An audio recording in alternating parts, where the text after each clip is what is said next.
Hello friends, this is Vaishali and welcome to Study Focus. Friends, आज हम बात करने वाले हैं मूल प्रवृत्तियों के सिद्धांत के बारे में। और हम जानेंगे कि ये किसने दिया है, इनका प्रतिपादन किसने किया है और ये कितने प्रकार की होती हैं और इनकी परिभाषा के बारे में भी हम जानेंगे। तो चलिए, टाइम वेस्ट ना करते हुए हम फोकस करते हैं अपने कंटेंट पर। तो देखते हैं क्या है। तो हम बात करेंगे आज मूल प्रवृत्तियों के सिद्धांत के बारे में, थ्योरी ऑफ बेसिक ट्रेंड्स। तो इसका प्रतिपादक इनके प्रतिपादक कौन हैं? तो मैकडूगल जी हैं इनके प्रतिपादक। ओके, मूल प्रवृत्तियों के सिद्धांत के प्रतिपादक अगर पूछा जाए तो आपका आंसर होगा मैकडूगल। आगे बढ़ते हैं। संवेग संवेग क्या है? तो संवेग व्यक्ति की उत्तेजित दशा है। ये कथन किसने कहा है? तो वुडवर्थ ने कहा है। संवेग व्यक्ति की उत्तेजित दशा है, ये कथन किसने कहा है? तो वुडवर्थ ने कहा है। आगे बढ़ते हैं। इनके अनुसार व्यक्ति में 14 मूल प्रवृत्तियां पाई जाती हैं और यही मूल प्रवृत्तियां ही व्यक्ति को कार्य करने के लिए प्रेरित करती हैं। इनके अनुसार व्यक्ति में 14 मूल प्रवृत्तियां पाई जाती हैं और यही मूल प्रवृत्तियां ही व्यक्ति को कार्य करने के लिए प्रेरित करती हैं। क्योंकि व्यक्ति अगर अपनी मूल प्रवृत्तियों को पूरा नहीं करता है तो उसका जीवित रहना संभव नहीं है। और इनसे संबंधित 14 संवेग भी हैं जो मूल प्रवृत्तियों से संबंध रखते हैं। मूल प्रवृत्तियों से संबंधित 14 संवेग भी हैं जो मूल प्रवृत्तियों से संबंध रखते हैं। देखते हैं कौन कौन से हैं मूल प्रवृत्तियां और कौन कौन सी हैं संवेग, है ना। तो आगे बढ़ते हैं। तो इधर संवेग हमने लिखा हुआ है और इधर मूल प्रवृत्तियों के बारे में बताया है। तो सबसे पहला है आपका संवेग क्या है? भय, फियर। तो इसको हम क्या बोलेंगे? पलायन। मूल प्रवृत्तियाँ क्या है? पलायन। इधर हमने संवेग बताया है, इधर मूल प्रवृत्तियाँ बताया है। पलायन मीन्स स्कैप, फियर स्कैप या भय पलायन। ओके, तो भय का संबंध किससे है? पलायन। इसको हम समझेंगे कैसे?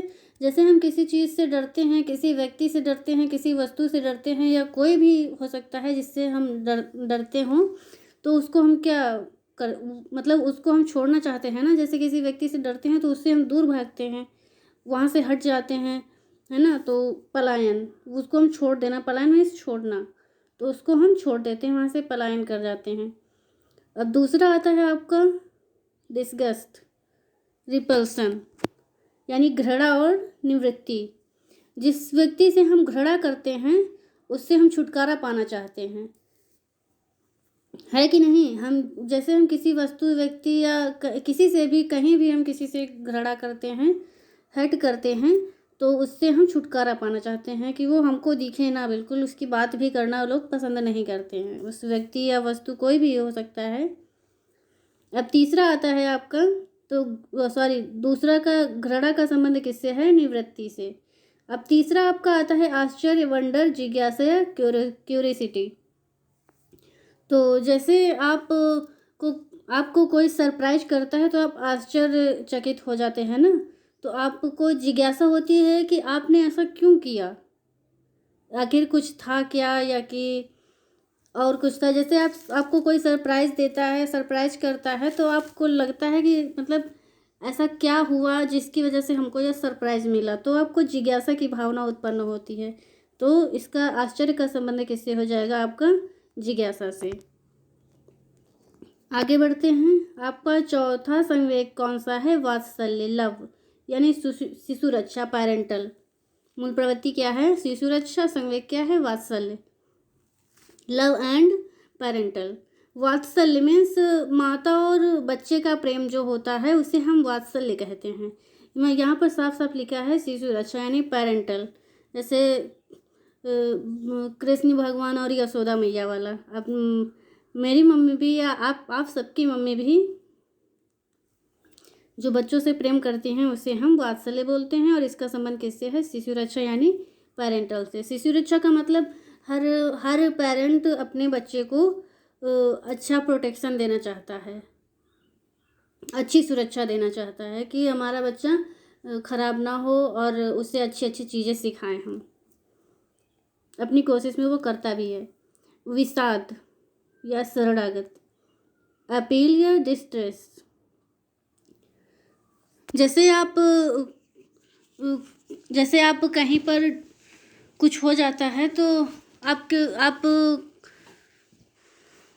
मैं कैसे बताऊं, जैसे आप कहीं कुछ गलत कर जाते हैं, फिर उसकी माफ़ी मांगने के लिए या कि बचने के लिए उसकी शरण में जाते हैं ना, सॉरी जैसे बोलते हैं, तो आप उसकी शरण में जाते हैं। तो विषाद का संबंध किससे है? शरणागति से।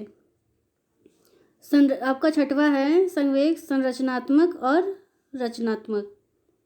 संरचनात्मक भावना और इसका संबंध किससे है? रचनात्मकता से, रचनात्मक से। ओके, कंस्ट्रक्शन से। Feeling of creativeness. अगला है आपका संवेग है आपका स्वामित्व की भावना और ये संचय प्रवृत्ति।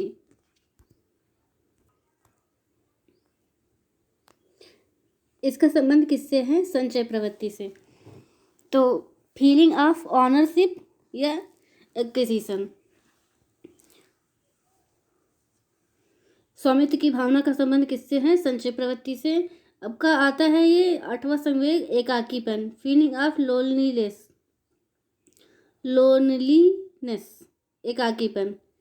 एकाकीपन जब आप बहुत अकेले हो जाते हैं तो आपको लगता है कि हम किसी से बात करें, कहीं जाएं, घूमने जाएं, या कि 4-5 लोगों के साथ बैठे, अपनी फैमिली के साथ बैठे, फ्रेंड्स के साथ कहीं घूमने जाएं, तो उसे क्या बोलते हैं? सामूहिकता। एकाकीपन का संबंध किससे है? सामूहिकता से। अब आता है 9th नंबर आपका कामुकता, लस्ट, काम या सेक्स। कामुकता का संबंध आप समझ रहे होंगे, इसका संबंध किससे है? काम से, यानी सेक्स से है। ओके, आगे बढ़ते हैं। श्रेष्ठता की भावना, इसका संबंध किससे है? आत्मगौरव। श्रेष्ठ, जब आप कोई अच्छा काम करते हैं तो आपको एकदम आत्मगौरव, मतलब बहुत ही आप अपने आप को, या कि आपकी फैमिली में कुछ वैसा काम होता है जिससे आपको प्राउड फील हो, तो उसे हम क्या बोलेंगे?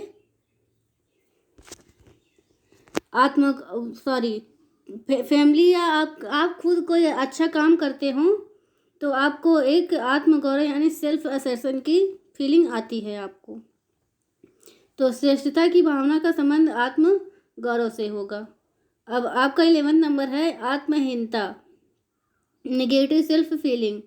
इसका दैन्य से संबंध है सबमिशन से। ओके, अब आपका 12वां नंबर है